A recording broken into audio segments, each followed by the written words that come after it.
Baik, selamat siang dan salam sejahtera bagi kita semua.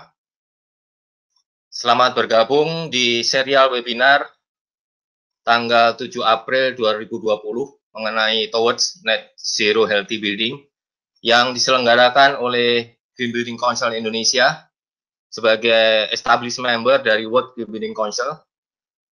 Webinar ini terselenggara berkat dukungan dari World GBC, Global Buildings Performance Network atau GBPN, dan juga BISNET. Perkenalkan, nama saya Surendro, Eksekutif Director dari GBC Indonesia, dan saat ini saya akan bertindak sebagai moderator untuk memandu webinar kita hari ini mulai dari jam 10 sampai jam 11 nanti. Tema yang diangkat pada bagian pertama dari serial webinar mengenai Towards Net Zero Healthy Building adalah Net Zero Building in Relevance with COVID-19 pandemic, dengan fokus yaitu pada hospital building case. Seperti kita tahu bahwa wabah COVID-19 telah menyerang hampir seluruh wilayah Indonesia, membuat adanya kenaikan permintaan terhadap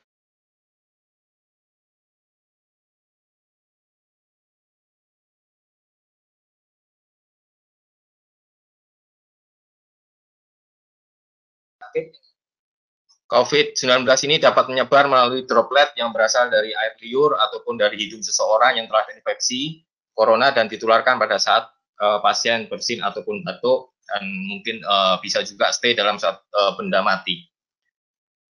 Penelitian mengidentifikasikan bahwa droplet tersebut juga dapat bertahan di udara dalam bentuk aerosol droplets atau micro droplets selama beberapa jam. Hal ini menyebabkan pasien akan sangat mudah menularkan virus pada tenaga medis yang merawat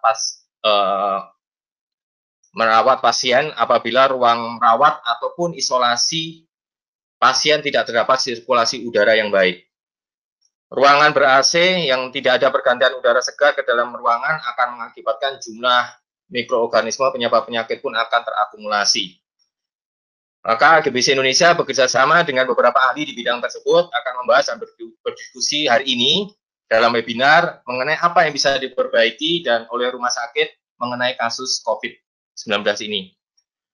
Tujuan webinar kita 1 jam ini diharapkan dapat memberikan informasi terbaru mengenai kondisi dan kesiapan bangunan rumah sakit di Indonesia dalam mengatasi pandemi COVID-19, memberikan pengetahuan relevansi aplikasi Net Zero Building dalam penanganan pandemi COVID-19, dan memberikan pengetahuan mengenai pentingnya sirkulasi udara yang baik dalam sebuah ruangan untuk memastikan kesehatan yang lebih baik bagi penghuninya, terutama di dalam rumah sakit. Baik, kita mulai dari pemaparan pertama yang akan disampaikan oleh Bapak Dr. Andi Saguni.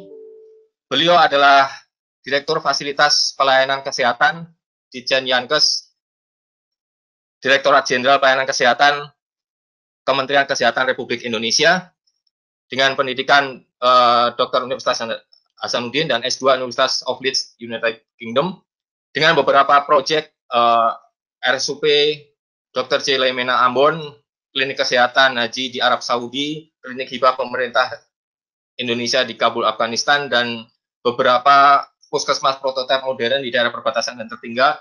Dan yang paling terkini adalah pembangunan fasilitas karantina dan isolasi COVID-19 di Pulau Galang. Beberapa proyek ke depan juga masih sedang dikerjakan dan direncanakan, RSUP di Kupang, Rumah Sakit Komodo, dan juga Rumah Sakit MotoGP di Mandalika, dan beberapa fasilitas kesehatan di ibu kota negara yang baru nantinya. Demikian perkenalan singkat mengenai Dr. Andi Saguni yang akan memaparkan mengenai kesiapan rumah sakit di Indonesia dalam membatasi pandemi COVID-19. Dengan background bahwa kondisi rumah sakit di Indonesia, bagaimana kondisi rumah sakit di Indonesia dalam penanganan pandemi COVID-19, dan bagaimana kondisi bangunan terutama ruangan penanganan COVID-19 yang ada di rumah sakit Indonesia. Apabila nanti ada pertanyaan terkait dengan pemaparan Dr. Andi, silakan ditulis di control panel question di sebelah kanan layar kita semua dengan diawali hashtag Andi. Dengan demikian kita jadi tahu pertanyaan tersebut ditujukan ke siapa. Demikian yang saya dapat sampaikan. Pemaparan pertama dipersilakan Bapak Dr. Andi Saguni.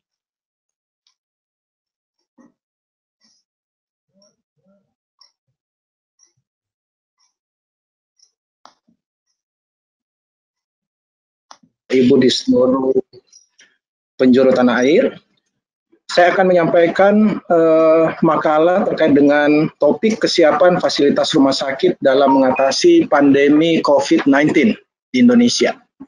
Ya, lanjut. Bapak Ibu yang kami hormati, ya, sekilas kita melihat data COVID-19 per tanggal 6 April kemarin, berdasarkan data BNPB, ya, kasus terkonfirmasi sebanyak 2.491 kasus, terjadi peningkatan 218 kasus dibanding hari-hari sebelumnya. Ya, jika saya perhatikan range peningkatan kasus 10 hari terakhir, range-nya berkisar antara 109 sampai 218 kasus per hari peningkatannya. Ya, memang peningkatan tertinggi kemarin berada pada hari kemarin sebanyak 218 kasus. Namun kalau kita lihat 10 hari ke belakang itu fluktuasi. Ya, kami berharap, tentunya kita semua berharap bahwa hari ini dan hari selanjutnya peningkatan kasus tersebut tidak meningkat dengan tajam, mudah-mudahan stabil, bahkan kita harapkan menurun. Ya, jadi dengan kita melihat berapa peningkatan kasus di 10 hari terakhir, ya kita bisa estimasikan berapa kira-kira kasus proyeksi maupun pemodelan, ya, sehingga kita juga bisa mengantisipasi kesiapan terkait dengan khususnya sarana prasarana dan juga alat kesehatan di seluruh rumah sakit, utamanya rumah sakit rujukan COVID-19. Jika kita melihat data kemarin, jumlah kasus yang meninggal 209, ya. Range kalau saya perhatikan 10 hari terakhir, angkanya 8 sampai 15 kematian. Kalau kita lihat data kemarin sebenarnya ada 11 kematian, ya, artinya bahwa dibawa daripada pola maksimal 10 hari terakhir, yakni 15 kematian. Ya. Oke, jadi intinya adalah bahwa upaya-upaya atau kebijakan-kebijakan pemerintah seperti social distancing, kemudian physical distancing, kemudian pembatasan sosial berskala besar, kami harapkan, kita tentunya harapkan ini bisa dilaksanakan oleh seluruh masyarakat Indonesia, sehingga itu bisa membantu kita untuk menangani COVID-19 ini. Ya, lanjut. Ya, nah, terkait dengan kebijakan penyiapan rumah sakit rujukan, kami awali dengan Kepmenkes nomor HK0107/Menkes/169 tahun 2020 yang isinya adalah penetapan 132 rumah sakit rujukan penanggulangan PIE tertentu, yakni COVID-19 di wilayahnya, di mana salah satu tugas utama daripada rumah sakit rujukan ini adalah pelaksanaan dugaan kasus yang berpotensi KLB PIE tertentu tersebut. Nah, untuk mendukung, ya, dari sisi sarana prasarana dan alat kesehatan tentunya harus disiapkan sesuai standar, dan juga kesiapan-kesiapan sumber daya lainnya, ya, sesuai standar. Nah, apabila terjadi keadaan tertentu seperti ketidaksediaan tempat tidur rumah sakit rujukan 132 tersebut, maka rujukan pasien dapat diarahkan ke rumah sakit rujukan penanggulangan PIE yang ditetapkan melalui keputusan gubernur. Ya, slide. Nah, berdasarkan data terakhir, di samping 132 rumah sakit rujukan yang ditetapkan dengan Kepmenkes tadi, ya, terdapat 506 rumah sakit sampai dengan saat ini, ya, yang sesuai dengan SK Gubernur, ya, sudah ada SK Gubernurnya 464 rumah sakit, sedangkan yang berproses SK Gubernur ada 42, total 506 rumah sakit. Artinya bahwa, ya, dari sisi fasilitas dan juga peralatan kesehatan kita harus siapkan betul dan fokus, ya, kita fokuskan agar rumah sakit ini, ya, tersedia sarana prasarana alat dan sesuai standar. Angka-angka ini semuanya ini penting karena semua berawal dari perencanaan yang baik, ya. Nah, sedikit mengulas tentang penambahan rumah sakit rujukan di luar 132 rumah sakit rujukan, memang agak ada perbedaan ya antara keputusan gubernur selaku ketua gugus tugas penanganan COVID-19 di masing-masing daerah provinsi. Seperti kita lihat misalkan untuk daerah Kalimantan Tengah, kemudian juga Kaltara, cuma satu rumah sakit yang ditunjuk. Berbeda dengan rumah sakit lain seperti Lampung, ya ada 26 rumah sakit, ya walaupun sebenarnya jumlah penduduk di sana pun tidak terlalu banyak. Ya ini keputusan daripada masing-masing gubernur setempat. Lanjut. Nah, Bapak Ibu yang kami hormati, bagaimana mapping ketersediaan sarana prasarana terutama ruang isolasi dan tempat tidur terus kami pantau. Ya, salah satunya adalah menggunakan data aplikasi sarana prasarana alat kesehatan, ya, ASPAK. Ya, data ini diupdate terus dan dikonfirmasi secara berjenjang dari kabupaten kota ke provinsi sampai ke pusat. Ya. Nah, data ini sengaja kami tampilkan, yakni kami ambil potret ketika awal Maret tahun 2020, 1 bulan sebelumnya, ya, dari sekarang. Artinya pada saat posisi kasus belum terlalu tinggi seperti sekarang, ya. Nah, untuk box kita lihat yang pojok kiri, ya, Aceh, NAD, ya.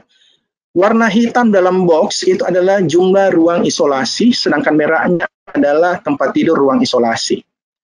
Nah, untuk Aceh, ya, ini jumlahnya 11, kemudian tempat tidurnya juga 11. Menjadi catatan bagi kami, bagi saya adalah bahwa ruang isolasi ini kelihatannya memang harus kita benahi ke depan karena kita harus siapkan untuk tidak hanya untuk COVID tetapi juga penyakit infeksi emerging lainnya. Karena kita tahu bersama bahwa penyakit infeksi emerging berapa kali dalam beberapa tahun terakhir sering terjadi. Nah, kita harus intinya siap, ya.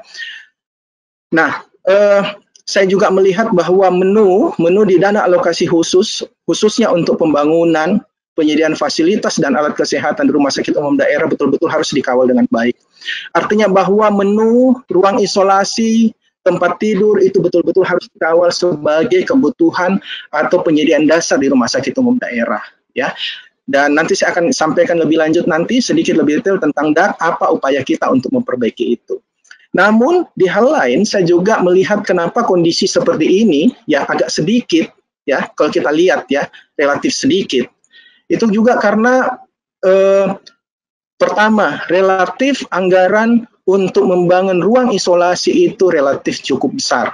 Kurang lebih 1 miliar untuk satu tempat tidur. Nanti Pak Budi akan menyampaikan lebih lanjut. Ya, kemudian juga tentunya kan harus punya spesifikasi yang dikawal dengan baik, konsultan juga harus bisa mengawal dengan baik sehingga ruang isolasi itu bisa tersedia dengan standar. Itu handicapnya. Itu akan kita perbaiki ke depan. Ya, lanjut.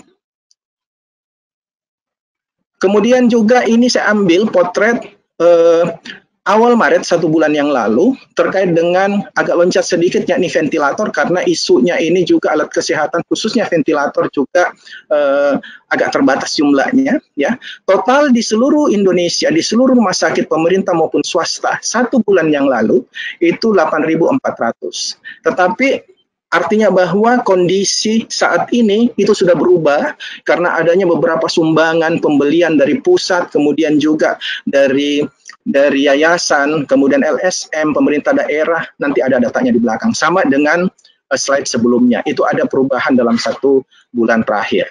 Ya. Oke, sebagai contohnya saya ulas sedikit di sini, di Maluku. Maluku itu dari jumlah ventilator relatif banyak, 22, dibanding jumlah rumah sakit seluruhnya 30. Ya, agak menghentak bagi saya. Namun saya yakin betul angka 22 ini jumlah ventilator relatif lebih banyak karena kami baru membangun rumah sakit yang bagus, rumah sakit umum pusat di Ambon itu dengan ventilator yang cukup banyak. Jadi saya yakin angkanya itu dari situ. Tetapi rumah sakit yang lain di Maluku ya itu kita harus perbaiki juga. Lanjut. Bapak Ibu yang kami hormati, Ya, ini kami tampilkan tentang data existing dan pengembangan maksimal ruang isolasi rujukan, rumah sakit rujukan yang saya sebutkan tadi 132. Ya. 132, kemudian yang 506 tadi yang penunjukan gubernur, ini belum masuk datanya di sini, jadi khusus yang 132. Jika kita lihat datanya, sayang sekali data di bawahnya kelihatan nggak ya? Ada angka yang di bawah itu, ya.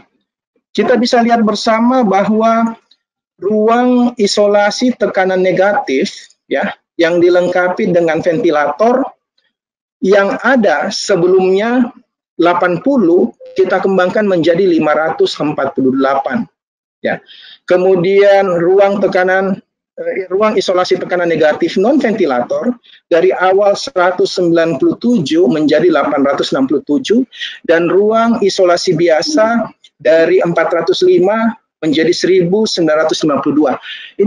Ini total rata-rata dari 132 rumah sakit rujukan. Artinya bahwa upaya untuk meningkatkan kapasitas ruang isolasi itu sampai 4-5 kali kita tingkatkan kapasitasnya sejak bulan lalu. Ketika di awal terjadi kasus COVID-19 di Indonesia. Nah, tentunya upaya ini, ya, penambahan ini terus juga kita harus barengi dengan peningkatan standar dan juga anggaran yang memadai. Lanjut. Maaf Pak, 5 menit lagi ya Pak. Baik. Nah, upaya percepatan penanggulangan COVID-19, lanjut. Ya, sudah ada keputusan kebijakan terkait pemanfaatan dak bidang kesehatan. Intinya adalah bahwa khususnya untuk rumah sakit umum daerah, saya boleh sampaikan bahwa dari 132 rumah sakit rujukan COVID, hanya 19 yang milik vertikal. Ya, lebihnya itu umumnya adalah rumah sakit umum daerah. Begitupun yang 506 tadi yang SK Gubernur. Artinya bahwa DAK, ya, tahun 2019 ke tahun 2020 yang ada saat ini, sebaiknya itu memang sesuai kebutuhan jika memang diperlukan untuk merevisi untuk pembangunan rehab ruang isolasi dan alkes ruang isolasi, itu kami akan proses segera. Dan kemarin khusus untuk 132 itu kami sudah proses dan kita sudah sampaikan ke Biro Perencanaan. Semoga cepat prosesnya, kita harap demikian sehingga kebutuhan Bapak Ibu rumah sakit di daerah, ya, rumah sakit rujukan COVID-19 itu bisa terpenuhi untuk biaya pembangunan rehab ruang isolasi dan alkes ruang isolasi. Ya, lanjut.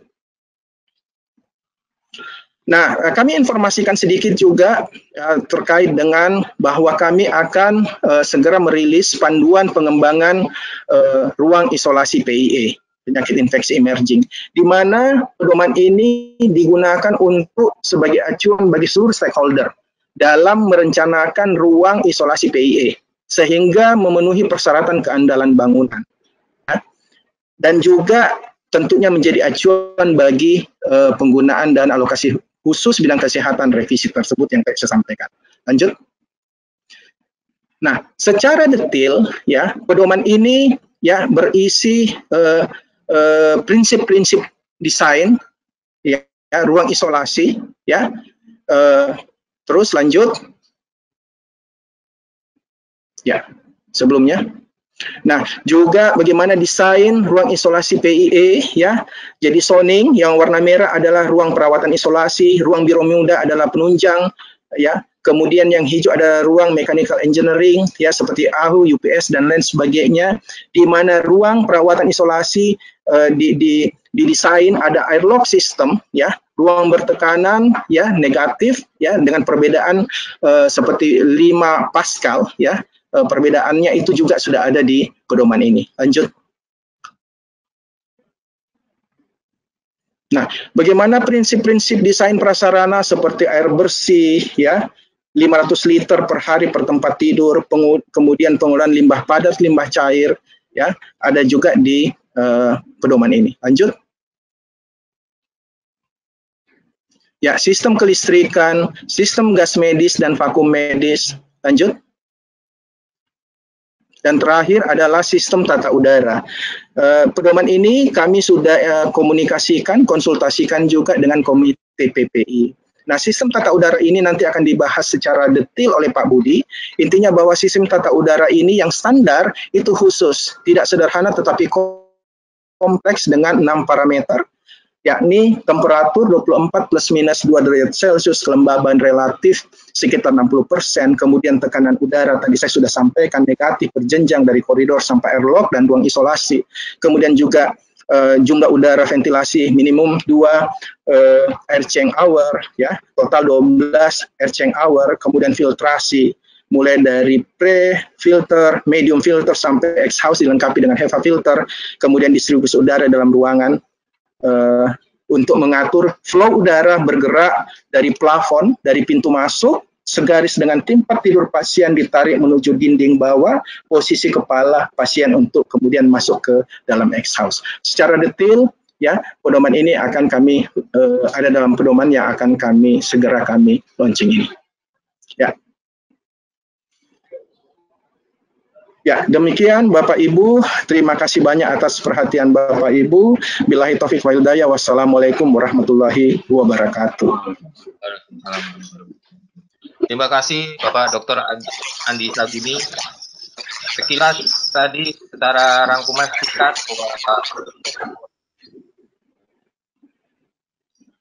fasilitas kesehatan terus bertambah dari awalnya 132 sekarang dalam proses menjadi 6 rumah sakit, dan juga ruang isolasi juga terus bertambah 1.243 dengan jumlah tempat tidur 3.348, dan pembenahan ruang isolasi akan terus dibenahi untuk case-case tambah ke depan. Kendalanya memang ada kendala, yaitu anggaran ruang isolasi yang cukup besar 1 miliar, dan juga konsultan proyek harus kawal untuk bisa mewujudkan ruang isolasi yang memenuhi standar. Kemudian juga jumlah ventilator akan terus dikawal, saat ini jumlah 8.400-an, di rumah sakit sekitar 2.800-an yang tersedia ventilator, dan ruang isolasi dengan tekanan negatif ventilator 80 sudah bertambah menjadi sekitar 548, non ventilator juga terus bertambah, yang ruang isolasi tanpa ventilator juga terus bertambah 197 menjadi 867, demikian juga ruang isolasi biasa 400-an menjadi 1.100-an ruang isolasi. Selain itu, Kementerian Kesehatan juga telah mengembangkan panduan untuk pengembangan dan pembangunan fasilitas ruang isolasi, mencakup desain ruang, kelengkapan utilitas, kelistrikan, dan yang utama adalah sistem tata udara. Jadi kita tunggu panduan tersebut supaya segera rilis sehingga kita bisa mempunyai standar panduan pengembangan pembangunan fasilitas ruang isolasi yang memenuhi standar dan kelengkapannya. Demikian presentasi awal, paparan awal dari Bapak Dr. Andi Saguni.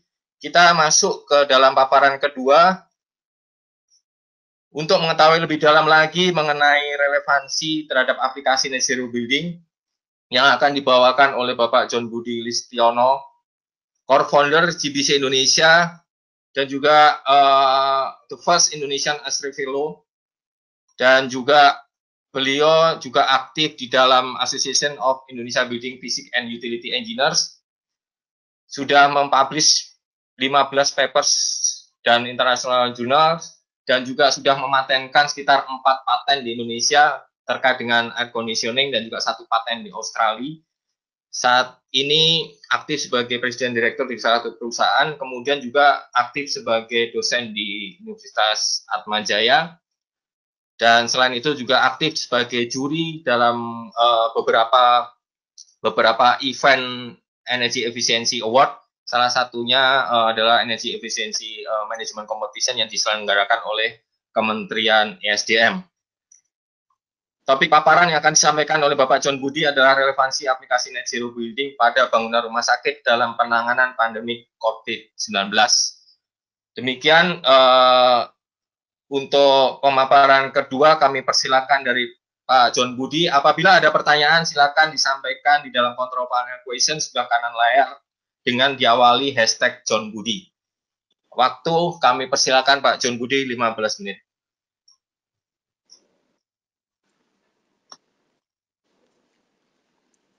Ya.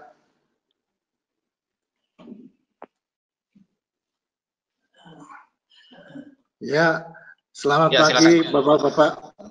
Ya, selamat pagi Bapak-bapak, Ibu-ibu sekalian. Terima kasih Pak Indro Pertama-tama terima kasih Dr. Andri yang membahas cukup mendetail mengenai ruang isolasi.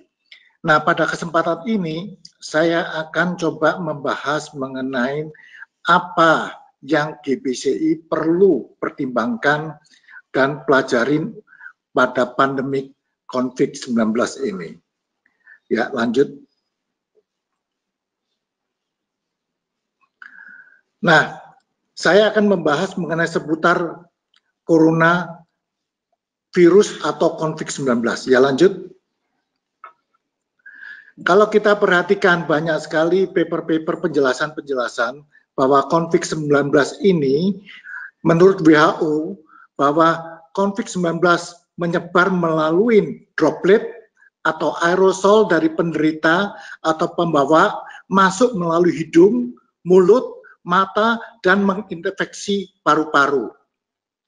Droplet dan aerosol ini dikeluarkan pada saat bersin, batuk, atau bernapas biasa. Nah, saya tunjukkan di sini bernapas biasa ini adalah merupakan suatu aerosol yang kecil sekali yang bisa menyebabkan untuk masuk ke sekitar orang-orang yang membawa virus tersebut ke orang-orang di sekitarnya. Ya, lanjut. Nah, kita lihat fotonya di sini pada waktu orang bersin bahwa banyak sekali partikel-partikel. Ukuran dari partikel-partikel yang dikeluarkan itu ukurannya dari 0,6 mikron sampai 1000 mikron atau 1 mili. Penjelasannya sedikit mengenai ukuran 0,5 mikron ini, kalau kita bandingkan dengan penampang daripada penampang rambut kita, itu kalau kita lihat di mikroskop, penampangnya adalah ukurannya 50 sampai 80 mikron. Jadi ukuran yang terkecil daripada aerosol yang dikeluarkan oleh orang yang bersin atau batuk itu sekitar 100 sampai 150 kali lebih kecil dibandingkan penampang daripada rambut kita. Ya, lanjut. Nah, kalau kita perhatikan di sini bahwa untuk partikel-partikel daripada droplet yang ukurannya lebih kecil daripada 10 mikron, maka ini akan tetap bertahan di dalam udara berdasarkan eksperimen yang ada di laboratorium mengatakan bahwa droplet yang kurang dari 10 mikron bisa bertahan di udara sampai 3 jam. Lalu jarak yang dihembuskan itu rata-rata adalah sekitar 2 meter. Oleh sebab itu, usul daripada pemerintah, WHO, dan juga CDC untuk memberikan suatu jarak sekitar 2 meter itu adalah salah satu ide yang harus kita pertimbangkan masa-masa dan harus kita patuhin bersama. Ya, lanjut. Nah, ini adalah droplet atau bersin atau batuk yang dikeluarkan oleh seorang penderita. Kalau misalnya ukuran daripada droplet tersebut kurang dari 10 mikron, maka bisa bertahan di udara sekitarnya itu sampai waktu 3 jam. Sedangkan yang 10 mikron ke atas itu akan jatuh di sekitar penderita, jaraknya itu bisa sampai 2 meter daripada penderita. Dan ini bisa jatuh di meja atau juga di bukaan pintu atau yang lain-lain atau semua barang termasuk juga pensil, handphone, dan lain sebagainya. Nah, kalau kita perhatikan bahwa droplet-droplet ini hasil nantinya itu saya akan paparkan mengenai hasil research, maka apabila dia jatuh di permukaan plastik atau permukaan stainless steel bisa bertahan sampai 72 jam. Ini salah satu mengapa kita selalu dianjurkan untuk mencuci tangan dan mengganti baju dan untuk mandi untuk menjaga kebersihan kita ini. Terutama adalah droplet-droplet yang besar yang jatuh di sekitar penderita. Ya, lanjut. Nah, kita nanti akan bahas ada 4. Yang pertama adalah mengenai teorinya. Bagaimana teorinya seseorang itu menjadi sakit? Ada 5 faktor. Faktor yang pertama itu adalah berapa banyak dosis atau konsentrasi atau bakteri virus yang ada. Yang kedua, site atau letak atau lokasi jatuhnya daripada bakteri ke tubuh kita. Kalau misalnya kita tadi sudah katakan bahwa masuknya virus ini melalui mata, melalui hidung, dan melalui mulut, apabila virus ini ada letaknya di 3 tempat tersebut, maka kemungkinan besar kita akan terpapar oleh virus ini. Yang ketiga adalah virulence atau keganasan daripada bakteri atau virus tersebut. Yang keempat adalah waktu. Waktu hubungan dengan penderita. Jadi contohnya, kalau misalnya kita melakukan suatu pertemuan di ruangan-ruangan yang ber-AC, maka kemungkinan terjangkitnya penyakit ini akan lebih besar karena kita bertemunya waktu itu. Demikian juga suster atau dokter yang melakukan suatu perawatan pasien di ruang isolasi. Kalau misalnya terus-menerus di dalam ruangan isolasi tersebut dengan waktu yang lama, maka kemungkinan terpapar oleh virus tersebut menjadi besar sekali. Nanti kita akan bahas. Nah, kita sebutkan di sini 1, 2, dan 4 ini nanti kita akan membahas lebih detail lagi. Faktor yang kelima adalah mengenai ketahanan daya tahan imun orang tersebut. Tidak semua orang yang terpapar akan menjadi sakit. Ini tergantung daripada imunnya orang tersebut. Nah, untuk mempertinggi atau meningkatkan imun seseorang, sudah banyak yang ada di website. Salah satunya adalah makan dengan makan yang sehat, lalu makan dengan vitamin, menambahkan vitamin C, vitamin E, dan vitamin D, makan buah-buahan, istirahat, dan tidur yang baik, serta diimbangin dengan olahraga. Kita akan membahas yang ketiga yang kita berikan warna merah, yaitu konsentrasi, letak, dan waktu. Lebih banyak lagi. Lanjut. Nah, yang kedua, kita akan membahas di sini hasil dari percobaan laboratorium. Ini dilakukan di jurnal, dipaparkan di jurnal New England Journal of Medicine pada tanggal 17 Maret 2020, yaitu mengenai aerosol and surface stability of the SARS coronavirus 2. Ini adalah yang menyebabkan COVID-19, dan SARS coronavirus 1 yang menyebabkan penyakit flu burung. Nah, di laboratorium ini dilakukan memakai aerosol generation yang menghasilkan aerosol sebesar 5 mikron. Lalu di aerosol di sini diberikan suatu konsentrasi virus SARS, lalu kita ukur ruangan-ruangan tersebut. Ternyata aerosol tersebut bisa bertahan selama 3 jam. Kondisinya itu adalah 21 sampai 23 derajat Celcius. Kelembapan relatifnya adalah 40%. Nah, yang kedua, apabila aerosol tersebut jatuh pada permukaan kaca atau plastik, maka aerosol tersebut bisa bertahan sampai 72 jam. Maksimum bisa sampai 72 jam.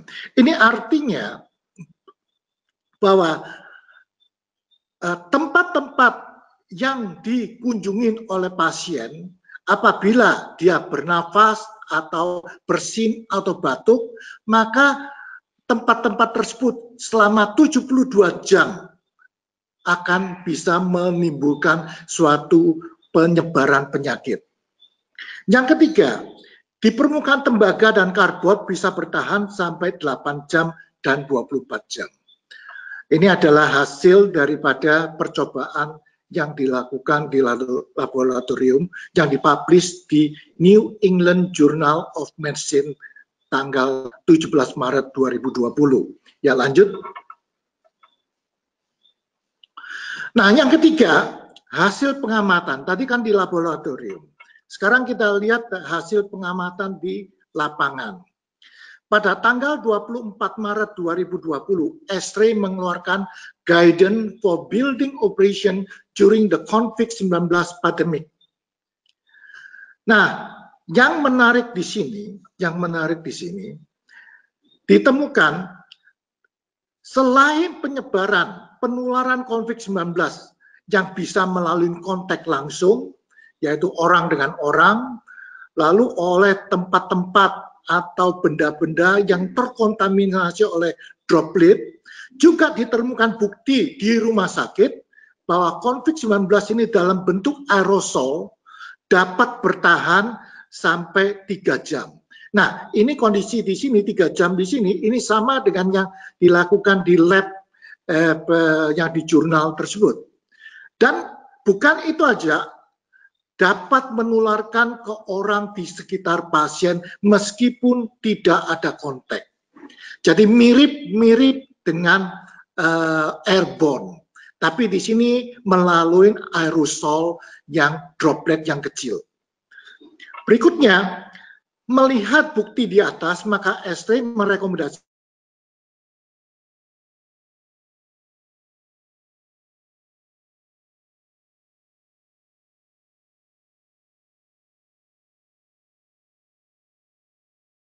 Pak John Budi, maaf, suaranya bisa dicek? Mikrofonnya Pak John Budi.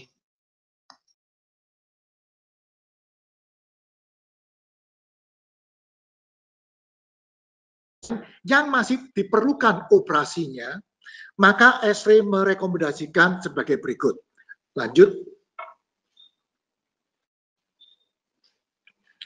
1. Lebih sering membersihkan permukaan yang sering dipegang dengan disinfektan. Jadi untuk gedung-gedung yang masih buka, itu permukaan-permukaan handle, meja, lantai, dan lain sebagainya itu lebih sering untuk dibersihkan dengan disinfektan. Yang kedua, lebih banyak menyediakan hand sanitizer. Jadi di pintu-pintu masuk itu disediakan hand sanitizer. Yang ketiga, membawa minuman dari rumah sendiri. Jadi kalau di luar negeri banyak sekali memakai dipejat keluar airnya di sana, itu mereka tidak menganjurkan dipakai. Jadi ditutup. Jadi dianjurkan membawa minuman sendiri dari rumah. Untuk gedung-gedung yang ber-AC dianjurkan membuka jendela. Jadi tujuan daripada membuka jendela ini adalah agar udara luar yang relatif bersih itu masuk ke dalam ruangan. Tujuannya itu apa? Tujuannya adalah apabila ada virus yang ada di dalam ruangan tersebut, maka konsentrasi virus tersebut akan berkurang karena adanya udara segar dari udara luar ini. Nah, seperti yang tadi teori nomor 1 mengenai konsentrasi. Nah, demikian juga untuk gedung-gedung yang ber-AC, di mana di sana ada ducting fresh air-nya, ducting fresh air-nya itu dibuka 100%, dimasukkan udara luar sebanyak-banyaknya. Ini juga tujuannya adalah untuk menurunkan konsentrasi virus yang ada di dalam bangunan tersebut.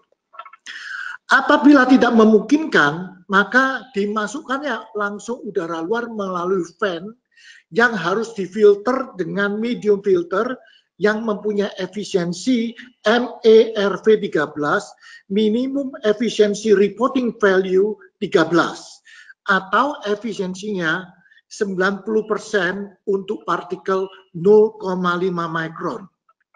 Dan ini kalau memungkinkan dijalankan 24 jam, 7 hari per minggu terus-menerus. Yang berikutnya adalah kalau bisa memasang portable air cleaner yang ada HEPA filternya. Dan kalau ada memungkinkan portable air cleaner-nya itu yang mengandung plasma air purification. Karena plasma air purification ini diakuin bisa membunuh virus-virus yang ada di dalam ruangan. Sedangkan kalau HEPA filter hanya menyaring. HVAC untuk memegang peranan sangat penting sekali. Jadi dari paparan yang ada di sana, Esre menemukan bahwa untuk ruangan-ruangan yang ada pasien yang mengeluarkan aerosol, karena aerosol ini adalah bisa 3 jam apabila sistem air conditioning yang ada di dalamnya itu tidak bagus, maka aerosol ini akan menjadi airborne infection. Nanti ini akan kita bahas lebih detail di ruang isolasi. Ya, lanjut. Pak Budi, mohon maaf 3 menit Pak Budi waktunya. 3 menit lagi, oke. Ya. Lalu yang ke berikutnya adalah yang keempat, hasil pengamatan di lapangan. Pada tanggal 4 April 2020, Dr. Fauzi dari CDC ini menemukan bahwa orang-orang yang terpapar sebelum hari ketiga bisa saja tidak menimbulkan gejala apa yang disebut dengan asimptomatik.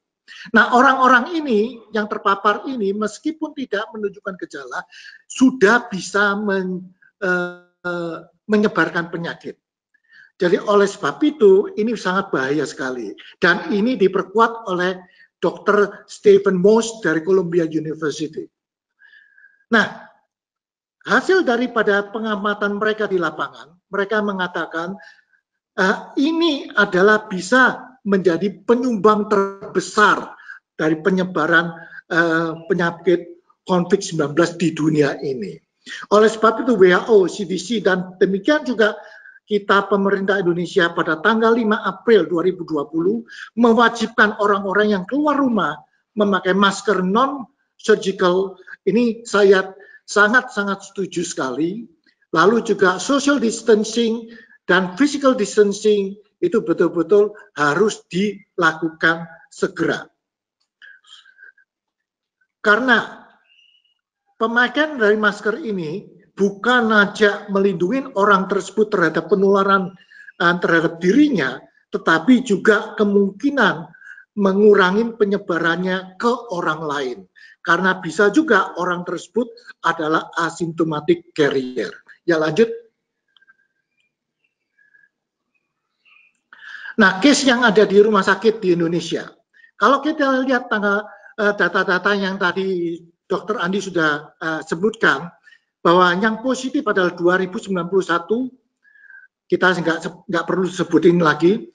Yang paling bawah aja, jumlah tenaga medis di Jakarta yang terinfeksi COVID-19 per tanggal 1 April 2020 menurut CNBC Indonesia adalah 84. Nah, kalau kita melihat jumlah yang ada di Jakarta yang positif pada saat itu mungkin 900 atau ya 800. Jadi 84 ini adalah sama dengan 10% dari penderita tersebut. Nah, ini kalau kita lihat persentasenya bisa-bisa di Indonesia petugas medis ini yang terpapar itu adalah terbesar. Nah, ini kita akan bahas mengapa bisa terpapar lebih banyak ini. Ya, lanjut. Ya, lanjut. Nah, kita lihat persyaratan daripada suatu ruangan isolasi itu ada 5, tadi Pak Dr. Andi mengatakan ada 6, ya kita bisa tambahkan. Yang pertama negative pressure, kebanyakan orang awam tahunya untuk ruang isolasi ini adalah negative pressure. Padahal masih ada parameter-parameter yang lain yang perlu dicantumkan. Yaitu yang kedua adalah jumlah udara luar yang dimasukkan. Nah, jumlah udara luar yang dimasukkan di sini ada persyaratannya. Untuk Esri menganjurkan 2 kali ACH. Tujuannya apa? Adalah mengurangi konsentrasi virus atau bakteri yang ada di dalam ruangan tersebut. Seperti teori yang nomor 1. Bisa juga untuk kasus-kasus tertentu kita menggunakan 100% udara luar. Yang ketiga, distribusi udaranya itu tidak boleh dari pasien ke dokter. Tadi Dr. Andi juga sudah sebutkan di sini. Ini harus betul-betul dipatuhin. Yang keempat, temperatur RH dan kebersihan di dalam ruangan harus terjaga. Jangan sampai dokter sama suster yang sudah memakai APD karena temperatur dan kelembapannya tinggi, maka dia akan tidak sadar akan membuka pelindung muka atau mesnya di sana sehingga akan terpapar. Nah, ini sangat penting sekali. Untuk itu diperlukan suatu orang-orang yang betul mengerti mengenai HVAC rumah sakit untuk mendesain isolasi di sini. Yang kelima, memasang exhaust grill di belakang atau di atas kepala daripada pasien untuk dibuang keluar. Ini tujuannya ini adalah mengambil sumber-sumber virus-virus yang ada di dalam ruangan, yaitu pasiennya itu dibuang keluar.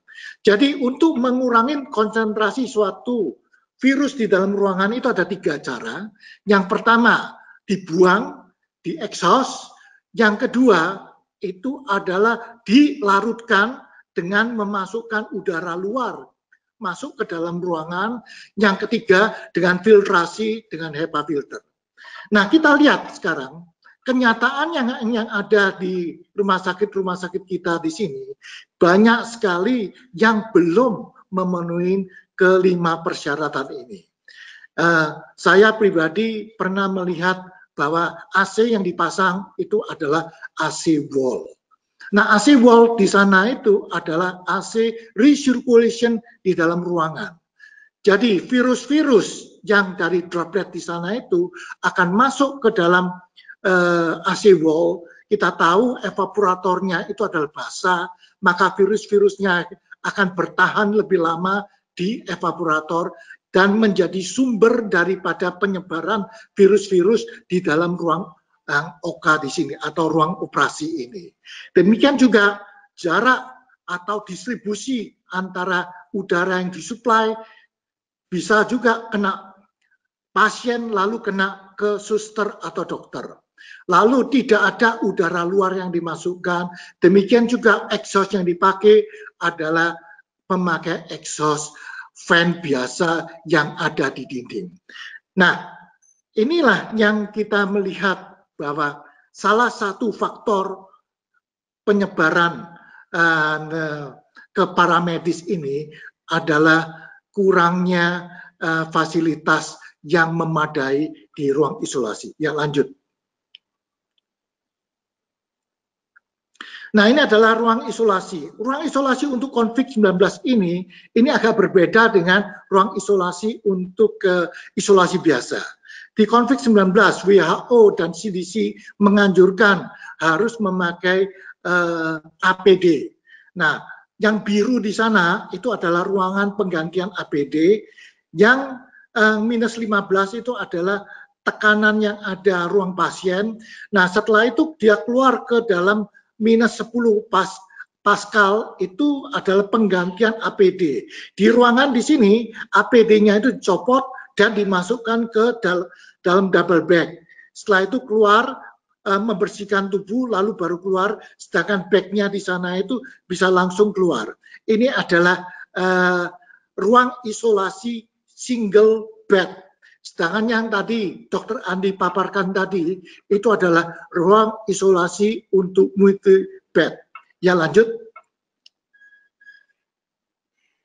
Nah, kesimpulannya, gedung-gedung rumah tinggal dan rumah sakit kebanyakan belum siap untuk menghadapi pandemi COVID-19 ini. Karena kita lihat di sini 99% rumah-rumah yang ada di Jakarta yang menengah ke atas itu semuanya memakai AC dan pintu jendela tidak pernah dibuka. Jadi fresh air-nya itu tidak pernah dimasukkan. AC yang dipakai adalah AC wall dan AC kaset, jarang sekali yang memasukkan udara luar. Demikian juga gedung-gedung. Kalau kita lihat gedung-gedung yang dibangun kebanyakan bentuk luarnya saja, kaca semua. Jendela-jendela sekarang ini hampir tidak ada karena gedung-gedungnya itu adalah type building. Tujuannya adalah untuk menghemat energi supaya tidak ada kebocoran infiltrasi udara luar. Nah, ini mungkin GBCI harus mempertimbangkan bagaimana merubah strategi, bukan hanya net zero energy atau green building, tetapi menjadi suatu healthy building. Nah, healthy building untuk orang-orang yang ada di dalam well-being atau kesejahteraan dari orang-orang dan meningkatkan produktivitas serta healthy environment. Ini perlu mungkin kita mengadakan suatu seminar tersendiri. Lalu konsep yang bisa kita terapkan untuk negara kita yang panas dan lembab adalah dengan adaptive thermal comfort based pada triple hybrid, yaitu natural ventilation, forced ventilation, dan DOAS air conditioning system. Nah, ini yang perlu kita sampaikan, apa yang kita bisa belajarin dari pandemik COVID-19 ini. Terima kasih. Baik, terima kasih Pak John Budi atas paparannya. Jadi yang perlu kita highlight dari paparan beliau, singkat saja bahwa dengan kondisi bahwa dengan beberapa penelitian bahwa mikro aerosol masih bisa dimungkinkan untuk bisa bertahan 3 jam, makanya perlu desain ruang isolasi yang sangat tepat dengan 3 metode utama, yaitu aliran udara yang bisa dibuang yang mengandung mikroaerosol tersebut, kemudian atau dilarutkan dalam masukan udara luar atau fresh air yang masuk, dan juga filtrasi HEPA filter.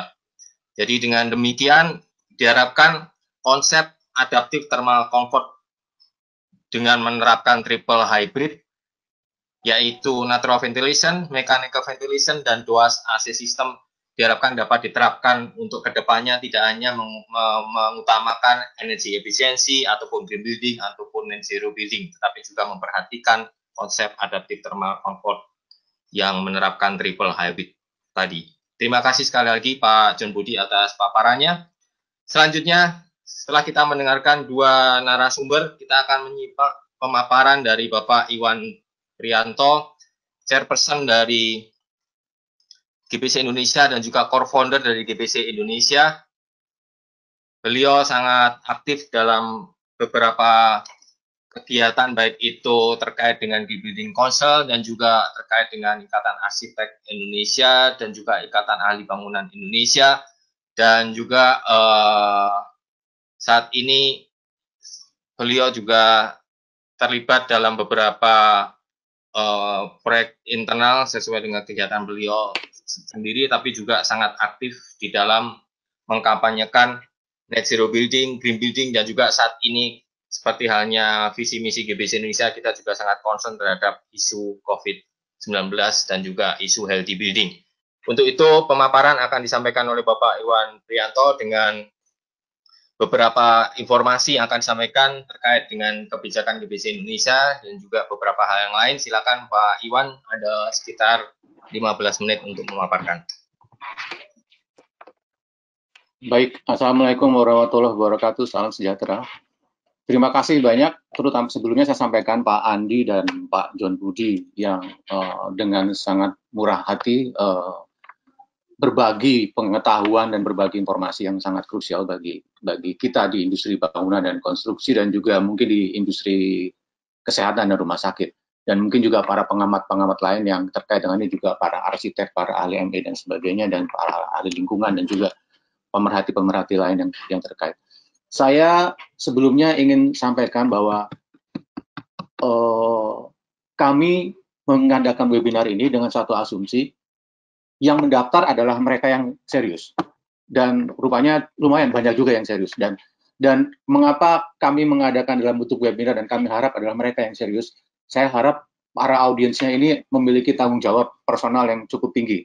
Jadi informasi yang kita dapatkan di sini bukan untuk diviralkan dan membuat pihak-pihak lain menjadi lebih panik, ya. Itu bukan tujuan kami. Tapi kami berharap ini adalah lingkungan di kalangan profesional yang terkait dengan bangunan konstruksi dan kesehatan, yang kemudian bisa lebih mengarahkan, lebih memfokuskan lagi kebijakan-kebijakannya agar lebih bisa tepat sasaran dan tepat guna. Jadi itu tujuannya. Jadi semoga teman-teman bisa, informasi yang kita dapatkan bisa diolah dengan sangat bijaksana. Itu yang pertama. Yang kedua, tadi sudah disambung sedikit dengan Pak John Budi. Ada yang cukup menarik, karena selama ini Green Building dan juga World Green Building dan juga Global Alliance of Building Construction under UNEP di PBB, semua mengarahkan utamanya pada program decarbonizing, atau dengan kata lain adalah program untuk menurunkan emisi karbon yang dihasilkan oleh bangunan dan konstruksi.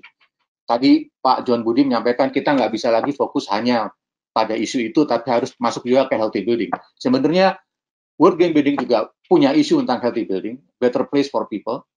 Nah, hanya dengan peristiwa COVID-19 ini yang cukup menarik, yang saya ingin coba sampaikan, bahwa ternyata ada korelasi sesungguhnya yang sangat erat antara kebijakan net zero menuju ke karbon emisi nol dengan kebijakan healthy building.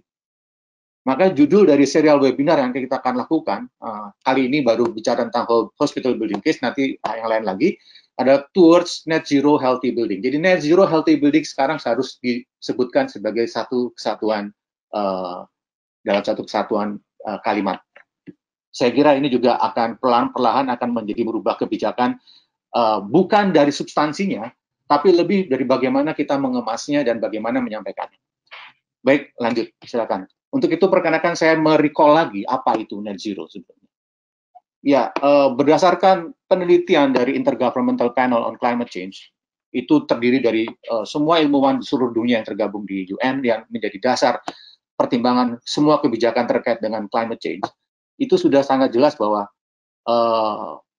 dalam reportnya tahun 2018, waktu di COP24 di Katowice, itu kita sudah tidak bisa, dunia ini sesungguhnya tidak bisa lagi afford kalau kenaikan suhu rata-rata temperatur bumi itu bisa melampaui 1,5 derajat Celcius, apalagi kalau 2 derajat Celcius. Dan laporan dari berbagai pihak hampir pasti kalau kita business as usual, itu kita akan lampaui 1,5 derajat Celcius, dan bukan tidak mungkin kita akan lampaui 2 derajat Celcius pada tahun 2100. Lanjut. Silakan lanjut. Ya. Ini ada infografik yang saya selalu mudah untuk melihatnya, ya, dari WWF. Apa artinya kalau kita naik 1,5 derajat Celcius, dan apa artinya kalau kita naik 2 derajat Celcius temperatur global seluruh dunia pada tahun 2100? Ada banyak sekali bencana yang muncul. Extreme weather, kekurangan spesies, kelangkaan air, ya, kemudian pencairan es, ya, sea level rise, terus kemudian juga dampaknya pada manusia, terus pada laut, dan juga coral bleaching. Untuk Indonesia mungkin yang paling penting salah satu yang paling penting untuk di-highlight adalah coral bleaching, karena gampangnya saja 70% terumbu karang di dunia, andaikan kita melampaui 1,5 derajat Celcius, maka 70% terumbu karang dunia akan punah. Dan kalau kita lampaui 2 derajat Celcius, seluruh terumbu karang dunia akan punah. Lanjut. Silakan lanjut. Ya. Namun yang ingin saya highlight, mohon maaf. Ya. Webcamnya, Pak. Webcamnya, ya, enggak. Belum nyala.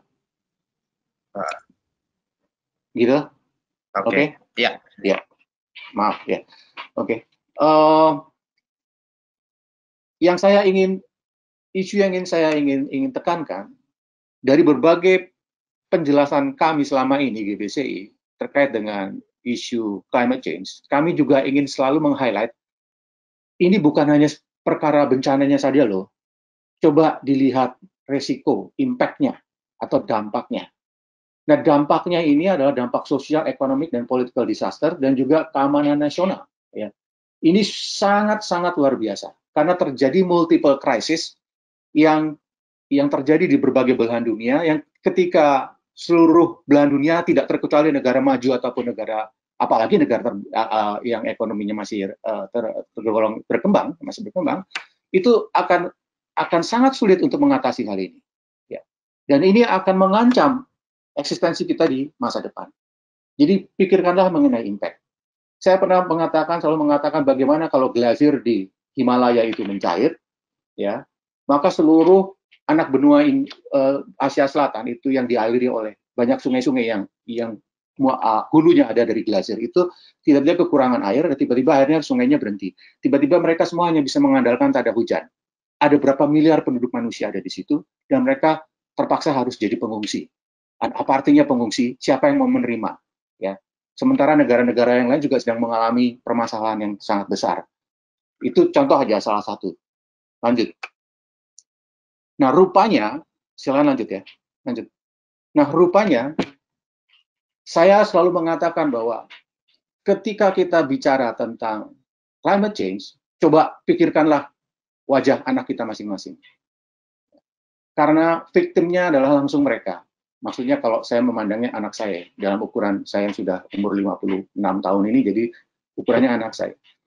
Mereka lah yang nanti akan mengalami peristiwa atau bencana yang muncul, termasuk dampaknya yang harus mereka alami. Ternyata saya harus mengkoreksi pendapat ini. Karena ternyata sekarang saya pun, generasi kita, itu sudah mengalaminya. Yaitu dengan global pandemic dari coronavirus COVID-19 ini. Ya, kalau Anda lihat di sini, COVID-19 yang hanya satu single crisis, tapi bersifat global, ya, menimbulkan tingkat kematian yang sesungguhnya kalau dilihat rasionya tidak terlalu mengesankan dari sisi betapa luar biasanya korbannya, ya. Kematiannya global pandemic, kalau Anda bandingkan dengan tsunami di Aceh yang tiba-tiba 250.000 orang, sekitar 250-200.000 orang meninggal dalam waktu 10 menit, ya, ini mungkin tidak ada artinya. Tapi karena tingkat penyebarannya yang seperti disampaikan oleh Pak John Budi, luar biasa mudahnya, itu membuat dunia semua seakan-akan mesinnya berhenti. Diberhentikan dengan sukarela. Mau negara maju, mau negara miskin, semua begitu. Nah, tapi kita lihat dampaknya, impact-nya. Ini adalah suatu studi dari McKinsey. Saya tidak akan giring Anda pada gambar yang terlalu kecil, yang terlalu detail. Tapi kira-kira gampangnya mungkin kalau bisa dilihat di sini, ada skenario ketika penyebaran virus itu bisa kita kendalikan dengan cepat, atau juga ada skenario yang ketika penyebaran virus itu kita lakukan dengan sangat reckless, ya, tidak melakukan hal-hal yang sangat decisive terkait untuk mengurangi, memitigasi penyebaran virus ini. Maka impact-nya kepada ekonomi itu sangat luar biasa. Bisa dilihat di diagram-diagram yang di atas itu. Jadi yang paling ekstrim tentu yang kondisi yang paling bawah karena terlalu banyak kelalaian yang terjadi, maka akan ada ineffective intervention, ya. Bahkan ada yang partial effective intervention dan ada juga yang effective intervention di situ di bawah. Tapi kita bisa lihat di situ di B3, kalau Anda bisa lihat, itu yang paling ekstrim di B3, kondisi impact-nya ini akan membuat dunia lumpuh dan tidak pernah lebih baik dari sebelumnya, lumpuh secara ekonomi. Ya. Tapi kondisi yang paling atas, Anda lihat di B1, itu bisa recover dengan baik, karena ada rapid, effective control, and virus spread. Mungkin ini yang sedang dicontohkan, diberi teladan oleh Republik Rakyat Cina, ya. Leadership yang kuat, yang hebat, yang ketepatan antisipasi yang sangat luar biasa dalam mitigasi, mereka boleh berharap recovery-nya akan segera cepat. Tapi bagi kita yang ada di in-between atau bahkan yang di bawah, maka recovery-nya itu akan sangat sulit dan lama. Nah, dampaknya ini betul-betul dampak yang sangat panjang dan lama. Saya tidak berharap seperti itu, ya tentu kita tidak berharap itu, tapi ini semacam wake up call. Nah, khusus webinar ini adalah wake up call untuk teman-teman di bangunan dan konstruksi. Ini wake up call. Apakah kita setelah work from home berarti kita diam saja? Atau kita bisa berbuat sesuatu, bahkan kita merubah mindset kita, dan kita bersiap untuk langkah-langkah yang memang lebih sistematis untuk memastikan bahwa tidak ada lagi masalah-masalah semacam ini muncul yang kaitannya dengan building construction. Lanjut. Silakan lanjut. Ya. Nah, apa kaitannya net zero dengan atau global warming, climate change dengan COVID-19? Anda boleh cek banyak juga mungkin jurnal banyak sekali, bahkan video pun banyak dan sebagainya juga, tulisan-tulisan banyak. Ini saya satu aja yang saya ambil dari Shuttle Journal Life Science, bahwa karena terjadinya melting glacier, dalam hal ini di Tibet ya, ada di Tibet, ini terjadi penelitiannya tahun 22 Januari 2020. Itu muncul 28 virus purba dan juga bakteri-bakteri, di samping gas metan yang menambah dunia menjadi lebih panas lagi. Mengapa glasier mencair di Tibet? Itu tidak lain tidak bukan karena global warming, ya, karena perubahan iklim. Dan di tempat di mana di glasier dan juga permafrost, permanent frost, ya, permafrost, itu sesungguhnya virus dan bakteri itu tidaklah mati, tapi dia hybrid, kondisinya hybrid, dan kemudian dia merilis lagi, keluar lagi virus purba tersebut, dan kurang lebih di situ aja ada 28 di Tibet. Padahal masih banyak lagi yang lain ya. Ada berdasarkan IPCC Special Report on Cryosphere, saintis mengatakan ada 2/3 remaining glacier yang akan hilang tahun 2100. Kalau kita diam-diam saja 2 derajat Celcius. Artinya banyak sekali nanti virus yang akan muncul dan bakteri muncul yang purba yang belum tentu kita manusia modern punya antibodinya. Jadi saya selalu mengatakan janganlah kita terpaku pada kondisi bencana yang sedang kita alami. Tapi pikirkanlah antisipasi yang berikutnya dan selanjutnya. Ketika kita kekeringan, jangan kita hanya berpikir tentang kekeringan kok lama, persiapkanlah untuk banjir. Ketika kita banjir, janganlah musuhi air itu, persiapkanlah bahwa nanti kita akan kekeringan. Jadi jangan air itu kita dorong, ayo secepatnya pergi ke laut, lalu selesai, nanti ketika kekeringan bagaimana? Air itu, di mana-mana namanya air itu adalah anugerah. Tidak ada sholat minta berhenti hujan, yang ada sholat minta hujan turun. Nah, kalau kita tidak berhasil mengelola air, artinya kesalahan kita. Ya, kalau sampai air jadi bencana, itu adalah kesalahan kita. Tapi jangan pernah kita terpaku pada bencana yang sedang terjadi. Sama halnya dengan COVID. Kalau kita hanya terpaku pada COVID, mari kita berpikir justru saat ini, saat teman-teman yang di industri kesehatan sedang bertempur, kita yang di industri bangunan konstruksi masih sempat melakukan refleksi, mari kita merefleksikan diri untuk menyiapkan jangan sampai kita berbuat hal-hal yang mungkin akan membuat kondisi menjadi lebih buruk di masa depan. Ya, lanjut. Silakan lanjut. Nah, mengapa bangunan dan konstruksi harus melakukan refleksi? Karena 40% emisi gas rumah kaca itu keluarnya dari bangunan dan konstruksi. 35% energinya dari bangunan konstruksi, 12% air dari bangunan konstruksi, dan sampah 20% dari bangunan konstruksi. Saya hanya meng-highlight emisi gas rumah kaca 40% dari bangunan konstruksi. Artinya, ini adalah sektor yang paling besar menyumbangkan emisi.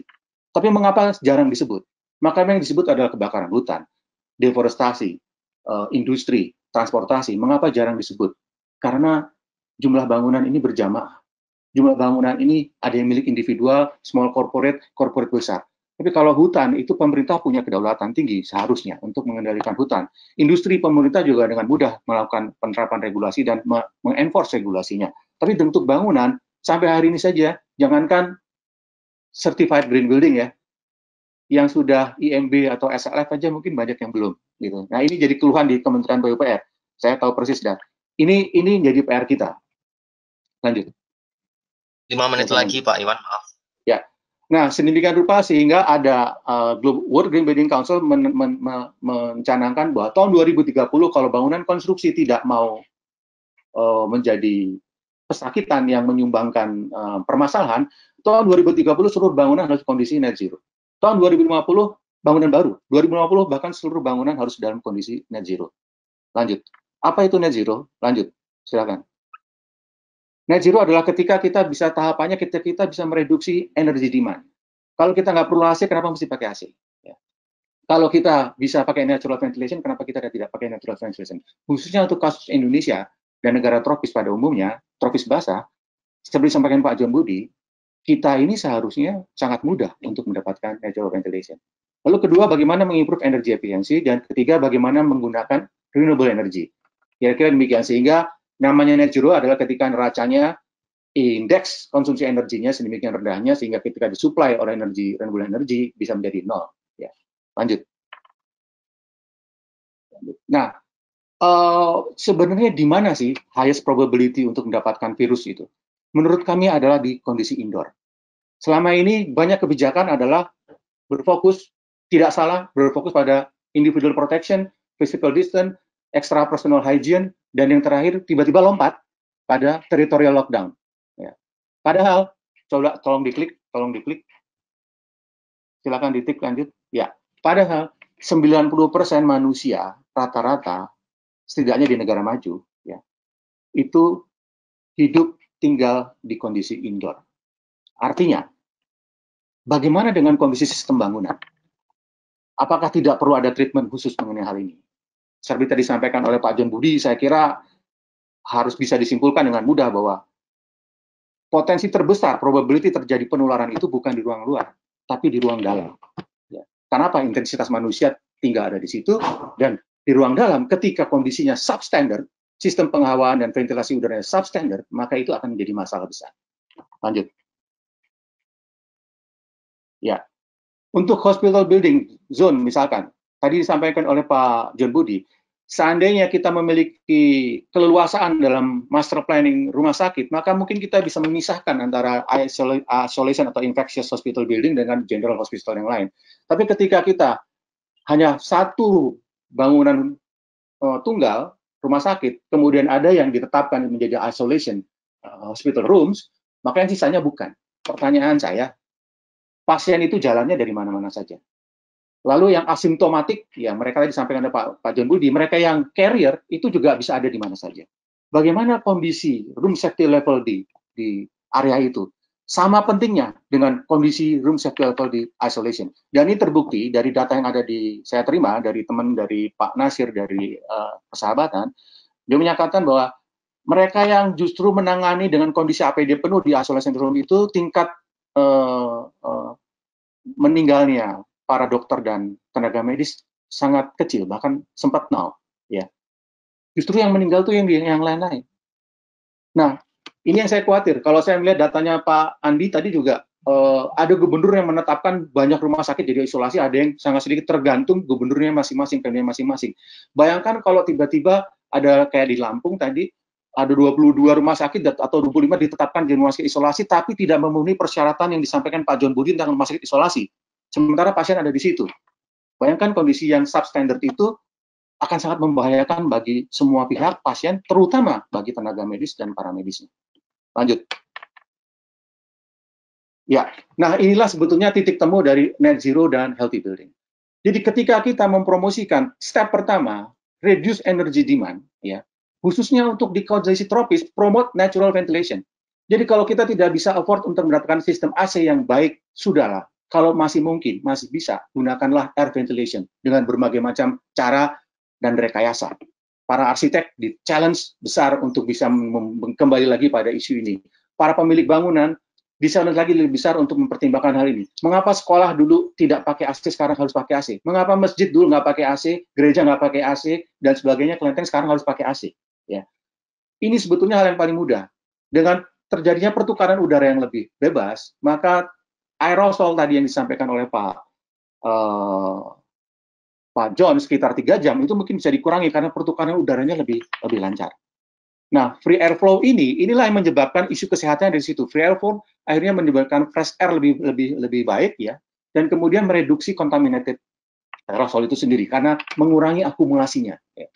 Kemudian di level yang kedua, kalau memang kita sudah rendahkan sedemikian rupa demand kita, baru kita bicara tentang bagaimana meningkatkan energi efisiensi. Manakala kita harus pakai AC, misalnya. Kalau pakai AC seperti apa? Maka kita akan mempromosikan tentu saja disampaikan oleh Pak John tadi, ya, dengan gunakanlah sistem AC yang paling tepat, gitu. Dan juga harus ada di dalamnya trik terkait dengan indoor health comfort-nya seperti apa. Jadi ada good air circulation, appropriate air filter, dan kemudian ada fresh air yang baik dan mereduksi contaminated aerosol dan neutralize virus dan bakteria. Jadi ini kaitannya kebijakan net zero dengan healthy building. Lalu kemudian di titik akhir ketika kita sudah sampai indeks konsumsi energi begitu rendah dan kemudian kita menggunakan renewable energy, ya, sebagian sebesar mungkin, maka kita akan mereduksi pemanasan global secara umum. Kita mereduksi bencana iklim. Dan tadi saya sampaikan, bencana iklim mempromot general health secara umum, meningkatkan kapasitas ekologi bumi kembali, ya, seperti kita lihat gara-gara COVID, kapasitas ekologi bumi tiba-tiba terrecover, meskipun hanya diberi kesempatan manusia suruh puasa nih, baru puasa aktivitinya baru berapa lah, paling 3 minggu sebulan, tapi bumi sudah mulai menunjukkan keindahannya kembali. Bayangkan kalau kita bersikap seperti itu bisa menyelaraskan perilaku kita dengan kebutuhan bumi itu sendiri, tentu kapasitas ekologi bumi akan meningkat. Dan yang tidak kalah penting adalah mencegah munculnya virus-virus dan bakteria purba akibat dari melting glacier tadi, ya, dari pencairan melting glacier tadi. Lanjut. Ya, saya kira itu terakhir. Saya selalu senang dengan kata-kata ini. Ini adalah peribahasa dari ketua suku Indian, ya, di Amerika purba. Ketua Indian yang sudah nyaris punah mungkin, ya, Indian. Well, we do not inherit the earth from our ancestors, we borrow it from our children. Jadi kita ini tidak mewarisi dunia ini dari nenek moyang kita, tapi kita sebenarnya meminjam pada anak cucu kita. Dan sekarang kita ditampar rame-rame dan sehingga kita merasakannya. Nah, ada baiknya mungkin Tuhan masih sayang sama kita, Allah masih sayang pada kita untuk diberi kesempatan kita melakukan pertobatan, dan pertobatannya itu apa? Untuk bangunan dan konstruksi jelas sekali, ya, go net zero dan go healthy building. Terima kasih. Baik, terima kasih Pak Iwan. Jadi seperti yang disampaikan Pak Iwan bahwa wabah COVID-19 ini menjadi semacam wake up call buat kita semua, terutama para pelaku sektor bangunan. Apalagi dengan dikuatkan bahwa efek gas rumah kaca 40% dikontribusikan oleh bangunan, dan itu kemungkinan juga bisa menyebabkan beberapa hal yang lebih buruk ke depannya apabila pencairan es akan terjadi dan timbulnya virus-virus purba yang mungkin bisa menyebabkan penyakit yang mungkin kita belum tahu apakah kita sudah ada antibodinya atau belum. Kemudian juga dengan kenyataan bahwa 90% manusia beraktivitas di dalam ruang, sehingga ini menjadi semacam kemungkinan yang paling besar tertular virus ada di dalam ruang. Untuk itu ruang isolasi dalam rumah sakit sangat penting untuk didesain seoptimal mungkin dan seminimal mungkin penularan di dalam rumah sakit itu sendiri. Untuk itu penerapan net zero dengan sistem hybrid, dengan air sirkulasi yang cukup, dengan air yang cukup, bukan hanya mengutamakan net zero ready-nya, tapi juga bagaimana ventilasi hybrid, natural ventilation itu bisa membuat ruangan menjadi semakin sehat dan aman untuk melakukan aktivitas di dalamnya. Demikian paparan dari 3 narasumber. Tiba saatnya kita untuk tanya jawab atau question and answer. Kita ada waktu sekitar 10 menit, kita sudah molor waktunya, tapi kita mungkin bisa ada waktu sekitar 10 menit atau 15 menit dengan masing-masing pemapar bisa menjawab pertanyaan sekitar 5 menit. Kita ditampilkan pertanyaannya untuk Bapak Dr. Andi. Apakah sudah disiapkan? Apabila belum, saya bisa bacakan. Jadi untuk pertanyaan untuk Dr. Andi, yang pertama Pak, saat ini ada pekerja informal di kota-kota besar, yang Dr. Andi ya nih. Ada pekerja informal di kota-kota besar yang banyak kembali ke kampung halamannya, beberapa sudah terdeteksi positif kampung halaman mereka. Sebagian besar berada di desa-desa dan kota-kota kecil. Belum lagi menjelang Lebaran ini, seberapa siap rumah sakit dan sarana healthcare yang ada di daerah-daerah kemudian bagaimana strategi Kemenkes, itu yang pertama. Yang kedua adalah mengenai data, maaf, yang kedua, bisa ditampilkan yang kedua, yang pertanyaan untuk Pak Andi.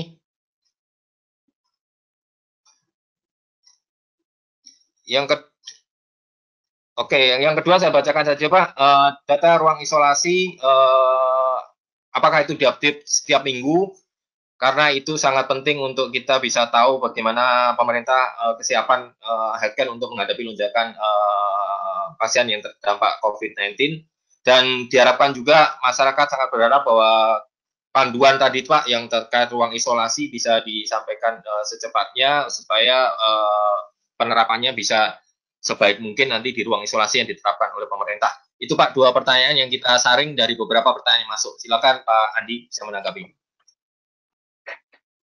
Oke, makasih Pak atas pertanyaannya. Jadi ada 2 pertanyaan. Pertama adalah bagaimana dengan kesiapan rumah sakit ya di daerah, kaitannya dengan banyaknya keinginan daripada pekerja-pekerja yang ada di terutama informal yang akan melakukan mudik dan hal terkait lainnya untuk pulang ke kampung. Ya. Seperti yang sudah beberapa kali disampaikan oleh pemerintah melalui kebijakan social distancing, kemudian physical distancing, kemudian juga PSBB, itu merupakan kebijakan pemerintah agar betul-betul bisa dipahami dan dilaksanakan oleh seluruh masyarakat Indonesia, dan sosialisasinya memang harus terus dilakukan ya oleh semua pihak ya kepada siapapun, terutama pekerja informal tersebut. Kemudian ketersediaan fasilitas kesehatan terutama rumah sakit di daerah ya, tadi saya sudah sampaikan memang di grafik ya, di mapping, di situ ada rumah sakit yang ditunjuk oleh pemerintah 132 maupun juga 506 yang ditunjuk oleh pemerintah daerah, gubernur. Ya, itulah yang kita siapkan terutama menjadi rumah sakit rujukan. Ya, jadi namanya kok rumah sakit rujukan ya, jadi rumah sakit yang menjadi tempat penata laksanaan daripada kasus-kasus yang rujukan daripada fasilitas pelayanan kesehatan lainnya. Nah, kita fokuskan upaya-upaya semua sumber daya yang ada di situ, tidak hanya seperti yang saya sampaikan tadi seperti sarana prasarana alat, tetapi keseluruhan ya, input ya, sumber daya seperti SDM, kemudian juga obat-obatan dan lain sebagainya ya untuk hal tersebut ya. Kemudian yang kedua, pertanyaan kedua adalah terkait dengan data ruang isolasi, apakah diupdate terus ya. Kami berusaha untuk itu ya, dan kami update tiap hari kalau perlu Pak, karena kami berpendapat, tentunya kita berpendapat semua bahwa semuanya diawali oleh perencanaan ya. Saya berharap bahwa seluruh rumah sakit ya, tidak hanya 132 rumah sakit, 506 rumah sakit, tapi seluruh rumah sakit itu memanfaatkan sistem informasi yang sudah ada, sudah menjadi platform selama ini seperti SIRS Online, ASPAK, itu juga secara aktif untuk melakukan updating. Karena disitulah kita mengambil untuk menjadi perencanaan dan kebijakan. Jadi memang harus kerjasama juga, tidak hanya dari pusat tetapi seluruh rumah sakit yang ada. Kemudian terkait dengan pedoman, ya insya Allah minggu ini ya kita akan upayakan agar pedoman tadi yang bersih teknis, tadi sebenarnya detailnya itu sudah disinggung secara umum ya oleh Pak Budi ya. Lebih detailnya itu ada di pedoman yang tadi saya sudah sampaikan juga, yang akan kita rilis dalam waktu segera ini. Demikian Pak, makasih. Oke, terima kasih Pak Dr. Andi Saguni. Kita lanjut kepada pertanyaan untuk Bapak John Budi. Ada 2 pertanyaan juga Pak John Budi dari yang beberapa pertanyaan yang masuk. Yang pertama adalah berdasarkan kondisi airborne aerosol 3 jam pada suhu 21 sampai 23 derajat, apakah berarti setiap ruangan yang ber-AC menjadi rawan? Dan apa yang harus dilakukan untuk mengurangi risiko tersebut? Yang pertama. Kemudian yang kedua, solusi cepat Pak untuk menyiapkan ruang isolasi menghadapi COVID-19. Jadi ini mungkin juga bagus untuk sebagai input untuk Kemenkes. Bagaimana Pak solusi cepat untuk menyiapkan ruang isolasi menghadapi COVID-19? Silakan Pak John Budi.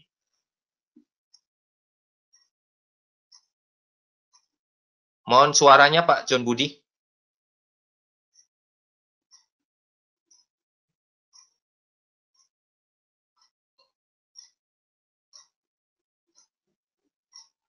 Mikrofonnya.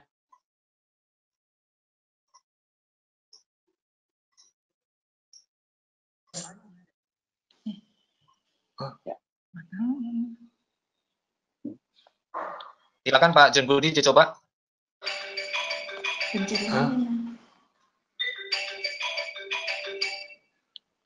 Ya, tes.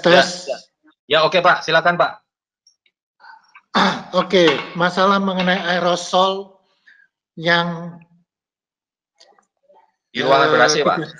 Yang ruangan ber-AC 3 jam itu. Betul, nah, kebanyakan ruangan-ruangan ber-AC di sana itu rata-rata yang ada di Indonesia di sana ya, di Indonesia, pengalaman saya itu fresh air-nya itu range-nya dari 0 sampai 7,5. Kalau dia ngikutin standar S3 standar 62.2 atau 62.1, maka yang dihasilkan itu sekitar 7,5%. Nah, kalau misalnya kita mengikuti pedoman teknis yang dikeluarkan oleh S3 Standard 170 khusus untuk rumah sakit, maka 2 ACH itu sekitar 17% atau 20%. Jadi fresh air yang dimasukkan di ruangan untuk bangunan-bangunan yang biasa itu tidak cukup untuk mendilute atau melarutkan kuman-kuman yang ada di dalamnya. Jadi ini sangat berbahaya sehingga penyebarannya ini bisa bukannya lagi menjadi droplet tetapi menjadi airborne. Hampir semua ruangan yang ada pasien di dalam ruangan tersebut akan terkontaminasi. Ini yang berbahaya. Oleh sebab itu, pedoman yang direkomendasi oleh ASRI tanggal 24 Maret yang lalu, semua jendela itu dibuka dan dimasukkan fresh air sekaligus juga yang disaring dengan filter medium MERV 13 ke dalam ruangan selama 24 jam 7 hari seminggu. Nah, ini juga yang tadi kita usulin ke Pak Iwan untuk GBCI, bagaimana selanjutnya ini mungkin kita harus memperhatikan mengenai jumlah fresh air yang kita masukkan di gedung-gedung yang GBCI certificate. Nah, yang kedua, mohon maaf, webcamnya bisa dihidupin? Webcamnya.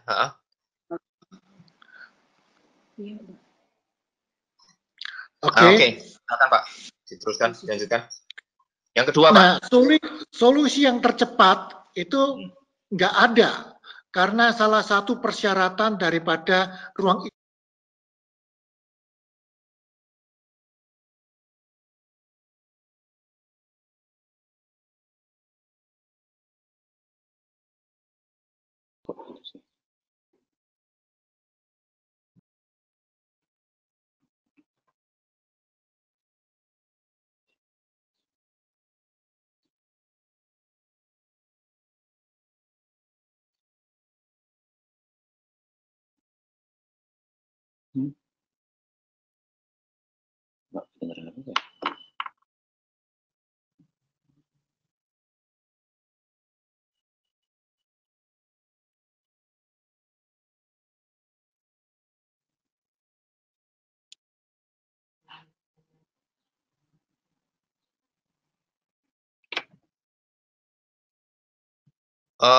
maaf Pak John Budi, maaf Pak John Budi, bisa diperiksa mikrofonnya lagi Pak John Budi?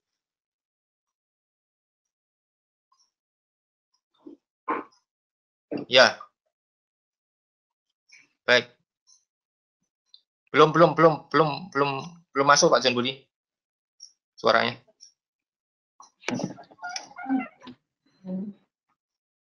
Belum Pak.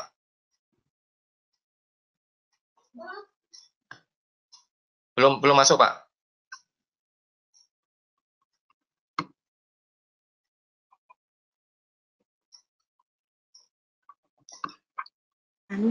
Sekarang udah masuk belum? Ya, oke, silakan. Ya, sudah Pak, silakan Pak. Lanjutkan sebentar Pak.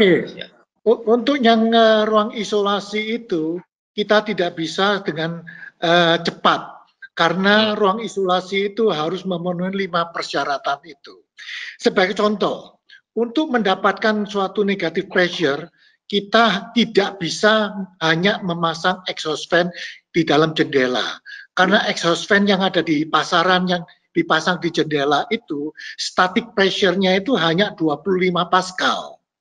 Sedangkan untuk exhaust fan yang ada di ruangan isolasi, selain daripada harus minus 15 Pascal, dia harus bisa menyalurkan ke dalam ducting. Harus dibuangnya ke atap dengan jaraknya itu 1,8 meter di atas atap. Jadi kalau misalnya exhaust fan-nya dipasang dengan HEPA filter, maka exhaust fan static pressure-nya itu minimum adalah 700 Pascal. Jadi exhaust fan-nya itu harus khusus. Ini hanya exhaust fan saja. Yang kedua, masalah mengenai air conditioning. Sekarang air conditioning yang beredar di pasaran Indonesia itu adalah untuk negara subtropis, bukan untuk negara tropis. Tadi kita sudah katakan bahwa minimum adalah 2 kali ACH. 2 kali ACH fresh air ini ekuivalen dengan sekitar 17 sampai 20% udara luar yang dibandingkan dengan udara supply. Nah, kalau kita masukkan AC biasa dengan memakai 20% udara luar, maka kelembapan ruangannya itu bisa 70-80%.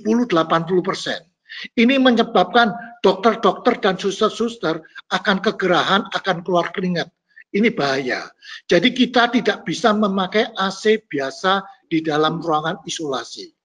Yang berikutnya lagi adalah masalah mengenai HEPA filter yang ada di dalam unit AC. Unit AC yang beredar di sini, static pressure-nya itu rata-rata adalah 150. Untuk unit AC, ruang isolasi, kalau kita pasang dengan HEPA filter, minimum fan-nya itu adalah 1000 Pascal. Jadi kita tidak bisa masang AC biasa di dalam ruang isolasi. Seringkali mereka menambahkan dengan booster fan. Ini masalah. Antara booster fan kecepatannya atau flow di booster fan dengan flow udara yang ada di unit itu tidak bisa sama.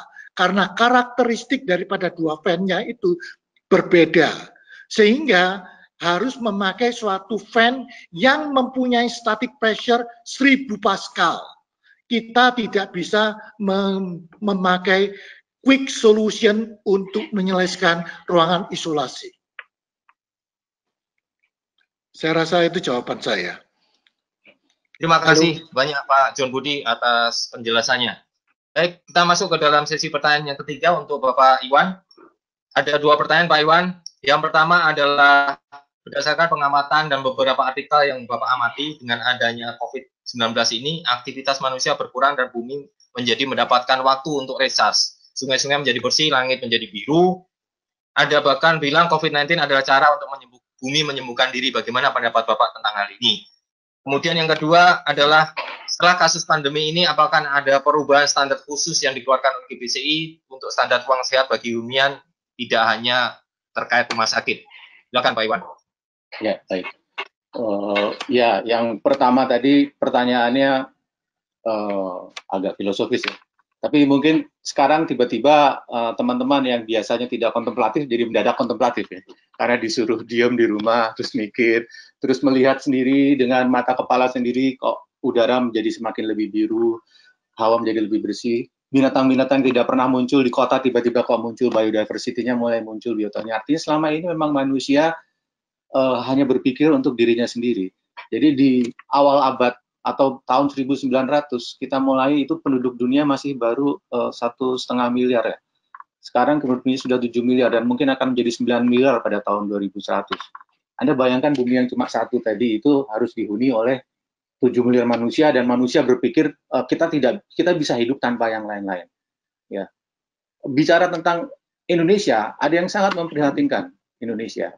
Jadi Indonesia, kita pikir Indonesia itu bioecology capacity-nya itu lebih besar daripada ecological footprint-nya. Jadi ecological footprint itu adalah jejak ekologis yang diperlukan oleh satu individu untuk melakukan lifestyle-nya, gaya hidupnya. Ya.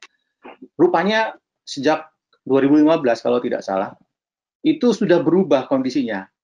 Negara kita yang tadinya surplus biocapacity-nya dibandingkan jejak ekologisnya, tiba-tiba Indonesia itu sekarang defisit. Anda bayangkan Indonesia dari Sabang sampai Merauke, biocapacity-nya defisit dibandingkan ecological footprint-nya, daripada ecological jejak ekologisnya.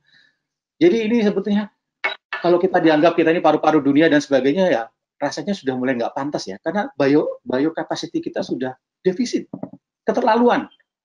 Makanya saya kembali lagi pada bangunan dan konstruksi, tidak bisa, ini adalah peringatan.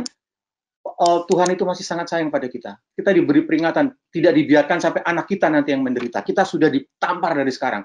Ibarat orang tua yang penuh kasih sayang, ini sekarang kita sedang ditampar keras sekali untuk di stop, dicoba dengan satu, kita mendapat hikmahnya apa tidak? Ada lesson learn-nya nggak? Kalau nggak ada lesson learn-nya, nggak ada hikmahnya, ya aduh, ya Anda cerita klasik menjadi muncul ya. Saya kira seperti itu, cerita klasik itu. Jadi bencana yang sifatnya kronis, ketika menjadi akut, baru orang berpikir. Padahal harusnya kita antisipasi pada setiap bencana, yang termasuk bencana yang kronis.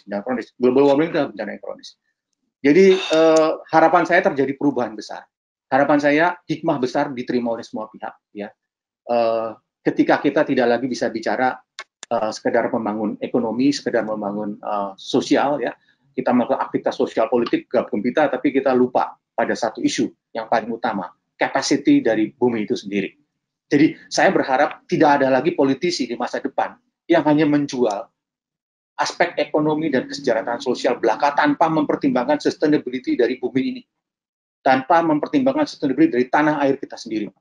Itu politisi old school. Saya berharap ke depan ada politisi yang new school yang mempertimbangkan hal itu, karena itu menjadi pertanggungjawaban peradaban. Lalu yang pertanyaan kedua tadi, maaf Pak Rendro, saya tadi terlalu bersemangat dengan pertanyaan pertama. Pertanyaan kedua, apa yang akan dilakukan GBC ya? Oke. Apa yang akan dilakukan oleh? Kok nggak ada suara? Ya, halo. Ya. Oke. Ya, apa yang akan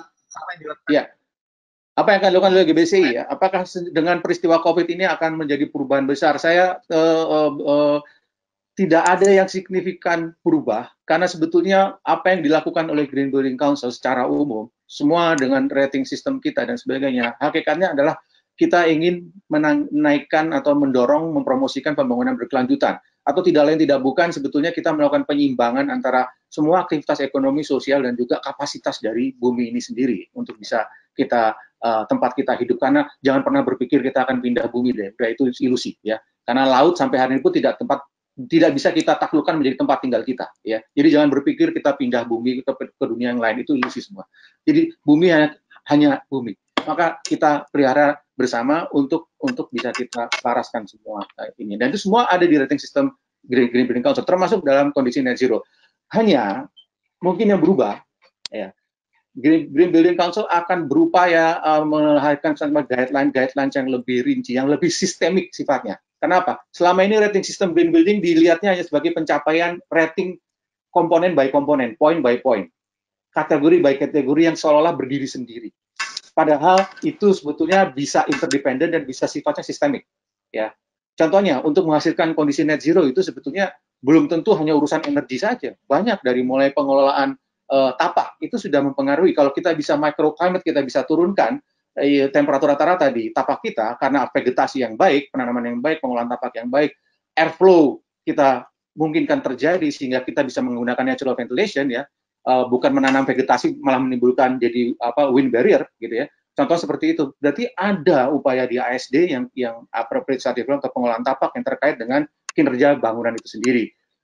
Bahkan yang terakhir juga sampai ke BEM, Building Operation Management itu, BEM, Building Environmental Management itu sangat-sangat esensial karena menurut saya moment of truth dari bangunan itu bukan ketika dia diresmikan terus digunting pitanya selesai, tapi ketika dia melayani.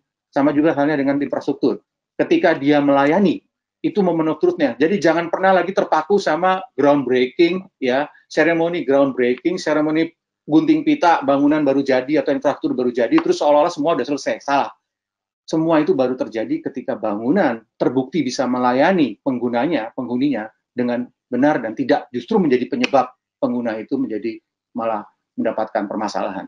Saya kira demikian yang kita akan lakukan, penajaman-penajaman dan integrasi serta melihat sesuatu lebih dengan holistik dan bisa melihat sesuatu lebih interdependent satu sama yang lain. Jadi kembali lagi, integrated design development, integrated planning development itu adalah metodologi yang paling sesuai karena kita menganggap semua multidisiplin itu sama pentingnya. Kalau kita lihat, kita demonstrasikan hari ini ada 3 disiplin, setidaknya ada 3 disiplin yang berbeda dari para pembicara yang semua membahas hal yang sama. Tapi ternyata semua bisa saling memperkaya, dan itu harus menjadi satu kesatuan padu, menjadi kebijakan yang padu. Terima kasih. Baik, terima kasih sekali lagi untuk Bapak-Bapak pembicara. Jadi hal penting yang mungkin bisa kita petik dari webinar kali ini, kita sudah mendekati akhir untuk webinar kita pada saat ini. Kesiapan rumah sakit atau fasilitas rumah sakit, mungkin kita selalu mereviewnya dari sisi jumlah, tapi tidak hanya dari sisi jumlah fasilitas, tetapi juga kita harus memperhatikan sisi kualitas atau spesifikasi ruangan yang disediakan, apakah sudah memenuhi persyaratan untuk bisa meminimalkan penyebaran wabah penyakit, sehingga bisa mengurangi resiko terhadap para tenaga medis. Kemudian bangunan juga berperan penting untuk meminimalkan wabah global ini karena 90% kita hidup di dalam ruang dan bangunan berkontribusi 40% mengemisikan gas rumah kaca yang bisa menyebabkan global warming, sehingga kita harus, ini semacam menjadi wake up call buat kita semua bahwa kita sangat berperan penting terhadap kondisi bumi kita saat ini, terutama juga kita menghadapi wabah COVID-19 seperti saat ini. Kemudian yang ketiga juga, seperti tadi sudah di-highlight oleh Pak Iwan, bahwa GBCI terus akan bergerak untuk membuat rating sistem yang lebih sistemik, lebih terintegrasi, tidak hanya melihat skor, tapi juga yang terpenting adalah outcome. Jadi integrated design, integrated planning, itulah yang akan kita utamakan, dan seterusnya kita utamakan dari sisi penciptaan atau developing rating system yang akan dikembangkan oleh GBCI Indonesia. Demikian, Bapak sekalian dan juga teman-teman yang sudah mengikuti webinar kali ini. Ini adalah webinar bagian pertama dari serial webinar yang diselenggarakan oleh GBCI Indonesia. Rekaman webinar akan diupload di YouTube dan audio juga akan disebarkan melalui podcast GBCI Indonesia. Terima kasih atas partisipasi seluruh peserta yang bergabung saat ini. Kami juga mengucapkan terima kasih sebesar-besarnya untuk para pembicara dan narasumber, Bapak Dr. Andi, Bapak John Budi, dan juga Bapak Iwan yang telah memberikan pemaparannya dan sharing knowledge pada webinar kali ini. Kami mohon maaf apabila terdapat hal-hal yang kurang berkenan. Dan pada akhir sesi kami juga akan menyebarkan feedback form, atau mungkin kami akan menyebarkannya melalui email. Mohon dapat diisi sebagai input untuk kita menjadi lebih baik ke depan. Dan sekali lagi teman-teman yang sebagai partisipan, ikuti terus informasi dari kami, dari GBCI Indonesia, melalui sosial media ataupun website ataupun media yang lain, webinar-webinar kami selanjutnya. Dan kita juga mengucapkan terima kasih atas dukungan buat GBC, Global Building Performance Network, dan juga BISNET, dan juga kerja keras dari seluruh tim di Indonesia, baik divisi event maupun divisi-divisi yang lain, untuk menyiapkan webinar ini dan serial webinar selanjutnya dengan penuh semangat. Akhir kata, sampai jumpa pada webinar berikutnya.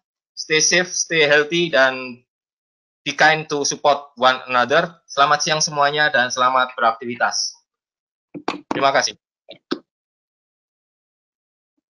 Terima kasih semuanya. Oke, terima kasih. Sampai ketemu lagi. Ya.